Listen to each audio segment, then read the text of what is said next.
Ako si Milan, malakas mag-trip. Kaya tara, mag-trip tayo. Let's go! August 21, 2026, nagkaroon ng second alarm dito sa may Tramo, Pasay. Medyo may kalakihan din talaga naganap na sunog dito. Isipin nyo, galing pa kami Tondo rito, pero meron pa rin tayo nabutan dito na medyo maapoy-apoy pa. At dahil sa medyo malayo pa yung pinanggalingan natin dito, alam na natin na wala pa tayo mabubutasan dito agad. Gawa na medyo punuan na rin talaga yung mga nakabutas dito. Pag medyo malayo lang din talaga yung mga panggagalingan ng mga may responder rito, bali pag ganitong lumesponde tayo, alam na natin wala tayong mabubutasan sa harap na ito. Siyempre alam nyo na yung mga gagawin ng diskarte ng mga tropa natin dito. Harap ng mga kasamahan natin to sa asosasyon natin, meron tayong mabubutasan or mahiraman dito ng linya siyempre. Eto, agad na rin harap ng mga tropa natin sila San Andres Volunteer na ito. Doon naman tayo lagi nakakabutas or nakakailam ng linya. Yan nga lang, medyo di natin alam sa sila bandang nakapwesto na ito, kaya hanapin natin sa loob ng fire scene to mga tropa natin. Dito sa unang inikutan ng mga kasamahan natin, ito di nila nakita rito sila San Andres, kaya ito iikot pa rin yung mga tropa natin. Medyo kinakailangan lang din talaga natin hanapin kasi kapag niradyo naman natin, hindi naman kami kopya rito pag ganito kalayo na. Kahit man hindi makalabay mga tropa natin dito, ang malaga rito nakapag-supply pa rin tayo. Gawa ng dala natin dito yung Alpha Tanker. Medyo malaki-laki rin talaga yung dala natin na tanker rito. Syempre Alpha Tanker na rin dinala natin. Pag ganito medyo malalayo din talaga, respondihan natin. Ito yung unang gagamitin natin sa para matesting na rin talaga kung mabisa.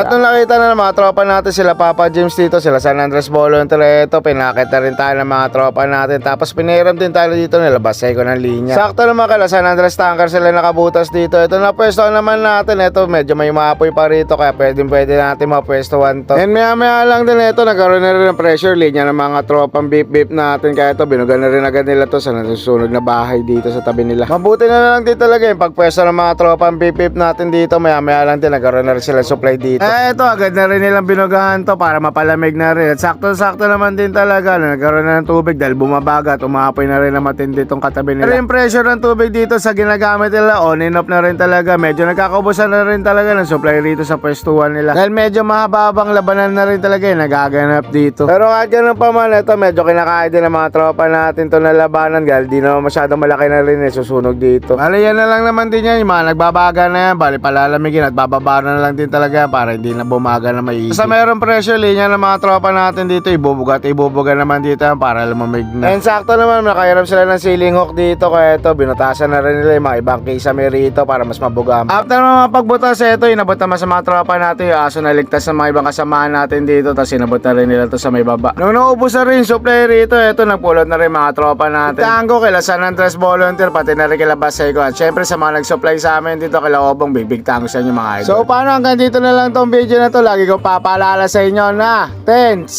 keep safe.